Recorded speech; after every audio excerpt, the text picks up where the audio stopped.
Today we are going to discuss another important topic of international relations, that is the relationship between India and United Arab Emirates. Let's begin with the topic.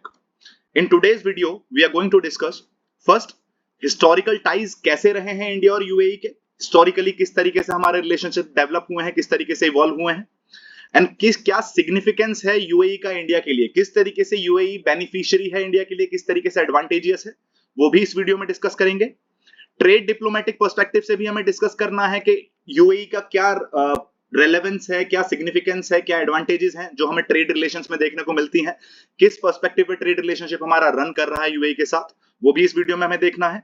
India UAE का जो सेपा sign हुआ है, comprehensive economic partnership agreement, उसका क्या resultant देखने को मिलेगा मुझे, किस तरीके से वो रेलेवेंस होगा हमारे लिए, क्या क्या हमें बेनिफिट्स प्रोवाइड करेगा, क्या सिग्निफिकेंस है उस पर्टिकुलर सेपा की, एंड उसके अलावा कौन कौन से एरियाज ऑफ कोऑपरेशन है जहां हम कोऑर्डिनेट और कोलैबोरेट कर रहे हैं। चलिए शुरू करते हैं वीडियो के साथ। तो हिस्टोरिकल टाइज और सिग्निफिकेंस की अगर बात की जाए तो इंडिया का यूएई के साथ हिस्टोरिकल टाइज में देखा जाए तो हम एंशिएंट टाइम से रिलेशनशिप मेंटेन करते हुए आ रहे हैं। हड़प्पन सिविलाइजेशन के टाइम से ही आपको हेलेनिस्टिक सिविलाइजेशन, जहां जैसे वेस्ट एशियन सिविलाइजेशन से आपको कांटेक्ट देखने को मिल जाता है, चाहे वो कल्चरल कांटेक्ट हो, चाहे वो ट्रेड एंड कॉमर्स पर्सपेक्टिव से हो।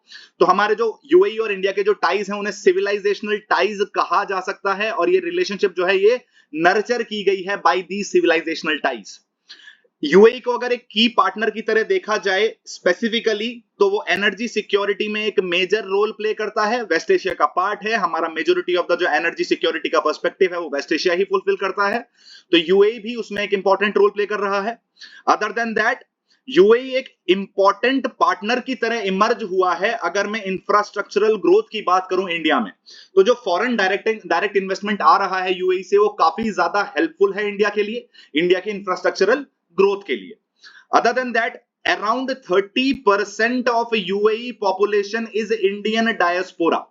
तो अगर मुझे इंडियन डायस्पोरा के इंटरेस्ट को सेफगार्ड करना है, अगर उनके सेफ्टी पर्सपेक्टिव का ख्याल रखना है, तो मुझे इंडिया यूएई के रिलेशनशिप हमेशा बेटर ही दिखने चाहिए और उन्हें और बेटर करने के लिए एफर्ट्स होते रहने चाहिए। अगर ट्रेड डिप्लोमेसी की बात की जा रही है तो हमें यह देखने को मिलता है कि चाइना के बाद India is the second largest trading partner of UAE.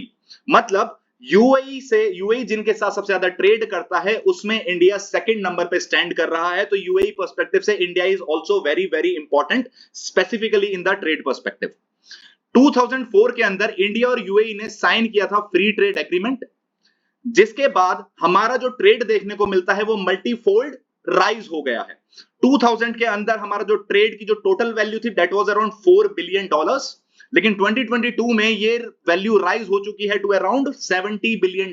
तो जो आपको मल्टीपल पर्सपेक्टिव, मल्टीपल फोल्ड से जो आपको राइज होता हुआ दिख रहा है ट्रेड, तो उसका कंट्रीब्यूशन सीधा सीधा उसका क्रेडिट आप इस एफटीओ को दे सकते हैं जो 2004 में साइन किया गया है बिटवीन इंडिया एंड यूएई।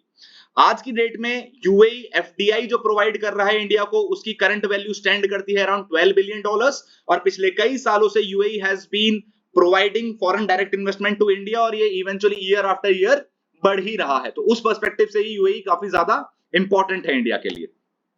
अगर इंडिया यूएई सेपा की बात की जाए, CEPA is comprehensive economic partnership agreement. Basically ये जो ट्रेड एग्रीमेंट्स होते हैं इन्हें मैं 4 स्टेजेस में डिवाइड कर सकता हूं। First is PTA, preferential trade agreement, second is FTA, free trade agreement, and the third is CECA, basically which is comprehensive economic cooperation agreement, और जो last and the final stage जिसे हम बहुत अच्छा रिलेशनशिप बोल सकते हैं ट्रेड रिलेशंस में, वो है CEPA, comprehensive economic partnership agreement. तो इंडिया ने एफटीए साइन किया 2004 में, एंड 2022 में हमने सेपा वाली स्टेज अचीव कर ली है विद यूएई, जो दिखाता है कि हमारा ट्रेड पर्सपेक्टिव किस तरीके से ग्रो कर रहा है। इस न्यू स्ट्रेटेजिक इकोनॉमिक एग्रीमेंट के थ्रू हम चाहते हैं कि जो हमारा ट्रेड है, जो बायलैटरल ट्रेड है गुड्स के अंदर, वो एटलीस्ट राइज कर जाना चाहिए to $500 billion in next 5 years, that is till 2027, और जो ट्रेड इन सर्विसेज है उसे इंक्रीज कर देना है टू अराउंड $15 बिलियन। तो जो ट्रेड मुझे अराउंड $70 बिलियन का दिख रहा था इन 2022, उसे मुझे 2027 में अराउंड $115 बिलियन तक इंप्रूव कर देना है। ये सेपा का एक मेजर टारगेट रखा है, एक मेजर एम, एक मेजर ऑब्जेक्टिव रखा है हमने।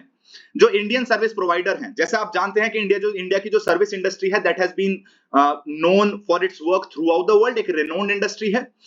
तो इंडियन सर्विस इंडस्ट्री को भी काफी ज्यादा सेक्टर्स में एक्सेस मिल जाएगा यूएई के अंदर, फॉर एग्जांपल फाइनेंस सेक्टर में, कम्युनिकेशन सेक्टर में, हेल्थ सेक्टर के अंदर एंड मैनी अदर्स, जो इंडियन सर्विस इंडस्ट्री की ग्रोथ में भी काफी ज्यादा हेल्प कर सकता है। सेपा डिजिटल ट्रेड को गवर्न करने में भी हेल्प कर रहा है। एक कॉमन लीगल फ्रेमवर्क बनाया गया है जिससे दोनों कंट्रीज के लॉज जो है वो एक दूसरे को कॉन्ट्राडिक्ट ना करें और ये जो ट्रेड है इसको इजीली फैसिलिटेट किया जा सके। अगर सिग्निफिकेंस देखने को मिलती है मुझे सेपा की, तो सेपा की अगर सिग्निफिकेंस देखी जाए तो हमें क्या देखने को मिल रहा है, जो एग्रीमेंट हुआ है, सेप कॉम्प्रिहेंसिव एग्रीमेंट हुआ है, ये मल्टीपल सेक्टर्स में फंक्शन करता है। जैसे हमें यहाँ ट्रेड इन गुड्स में देखने को मिल रहा है, गुड्स के ट्रेड को प्रमोट करने की बात की जाएगी। रूल्स ऑफ ओरिजिन का कंसेप्ट रखा गया है इस सेपा के अंदर। रूल्स ऑफ ओरिजिन क्या होते हैं, जैसे first country is UAE, second is India, and अब इन दोनों के बीच में ट्रेड हो रहा है, ये बायलैटरल ट्रेड कर रहे हैं। ऐसे टाइम पे अगर कोई थर्ड कंट्री आए और वो यूएई से अपने इन्वेस्टमेंट को, अपने ट्रेड को रीरूट करना शुरू कर दे टुवर्ड्स इंडिया, तो हमें काफी ज्यादा टैरिफ लॉस देखने को मिलेगा। इसलिए हमने रूल ऑफ ओरिजिन का कंसेप्ट रखा। उसका मतलब क्या है कि ये जो सेपा है केवल उन्हीं गुड्स पे अप्लाई होगा जिनका 40% वैल्यू एडिशन हो रहा है विद इन यूएई, या फिर एटलीस्ट जो 40% प्रोडक्शन है वो कहां से हो रहा है, वो यूएई के अंदर से हो रहा है, जिससे हम टैरिफ इवेजन को बचा सकें और साइडलाइन कर सकें। Other than that, trade in services को काफी ज्यादा प्रमोट करने में हेल्प करेगा ये सेपा। टेक्निकल बैरियर्स जो आते हैं ट्रेड में, उनको रिजॉल्व करने में, हेल्प करने में काफी ज्यादा क्षमता रखता है, काफी ज्यादा यूटिलिटी रखता है सेपा। जो सैनिटरी और फाइटोसैनिटरी मेजर्स हैं, basically these are the hygiene measures जो डब्ल्यूटीओ के नॉर्म्स के अकॉर्डिंग आते हैं, तो उनको भी, उनके रिजोल्यूशन में भी, उनको फैसिलिटेट करने में भी हेल्प करेगा। डिस्प्यूट सेटलमेंट में डिस्प्यूट रिजोल्यूशन मैकेनिज्म जो है उसको भी स्ट्रीमलाइन करेगा और उसमें भी काफी ज्यादा बेनिफिशियल साबित हो सकता है। मूवमेंट ऑफ नेचुरल पर्संस, ये इंडिया के लिए बहुत ज्यादा इंपॉर्टेंट है। India is a labour surplus country, तो movement of labour Indian perspective से बहुत इंपॉर्टेंट रोल प्ले करता है। तो सेपा के अंदर हमने मूवमेंट ऑफ नेचुरल पर्संस को भी इंक्लूड किया है, जो इंडिया के लिए काफी ज्यादा बेनिफिशियरी है। टेलीकॉम सेक्टर की ग्रोथ के लिए काफी ज्यादा हेल्प कर सकता है। कस्टम्स प्रोसीजर्स को और ज्यादा सिंप्लीफाई किया जा सके, और ज्यादा इजी बनाया जा सके, जिससे ट्रेड को फैसिलिटेट किया जाए, उसमें भी सेपा हेल्प करेगा। India is known as the pharmacy of the world. Majority हम जेनेरिक मेडिसिन प्रोड्यूस करके डेवलपिंग कंट्रीज को प्रोवाइड करते हैं, उस वजह से फार्मास्यूटिकल प्रोडक्ट्स के को फैसिलिटेट करने में, उसके ट्रेड को फैसिलिटेट करने में भी सेपा हेल्प करने वाला है। G2G कॉन्ट्रैक्ट जो होता है, जो गवर्नमेंट प्रोक्योरमेंट होता है, उसको भी फैसिलिटेट करेगा।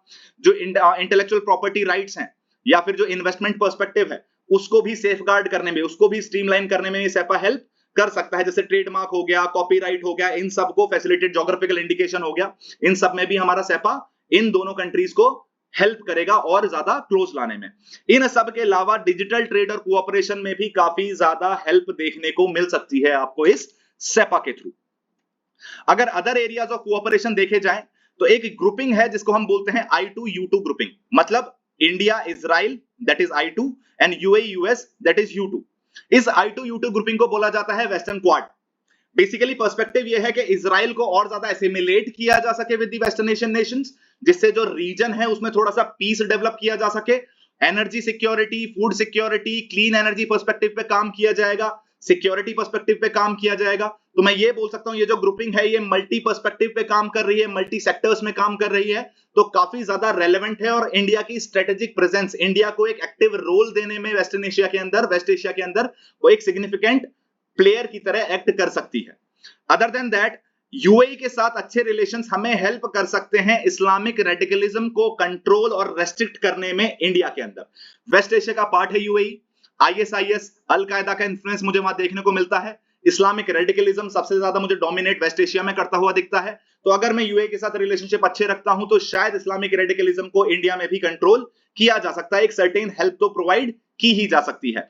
उसके अलावा Pakistan being the Islamic nation, तो इस्लामिक लाइंस पे, रिलीजियस लाइंस पे वो ऑर्गेनाइजेशन ऑफ इस्लामिक कंट्रीज जो majority of the western Asian countries हैं, उनका सपोर्ट गैदर करने की कोशिश करता है। अगर मैं यूएई के साथ अपने अच्छे रिलेशंस रखता हूं तो पाकिस्तान के इन्फ्लुएंस को भी रेस्ट्रिक्ट और कंटेन किया जा सकता है। ऐसे ही इंफॉर्मेटिव वीडियोस देखने के लिए जुड़े रहिए चहल एकेडमी के साथ। Thank you so much and have a good day.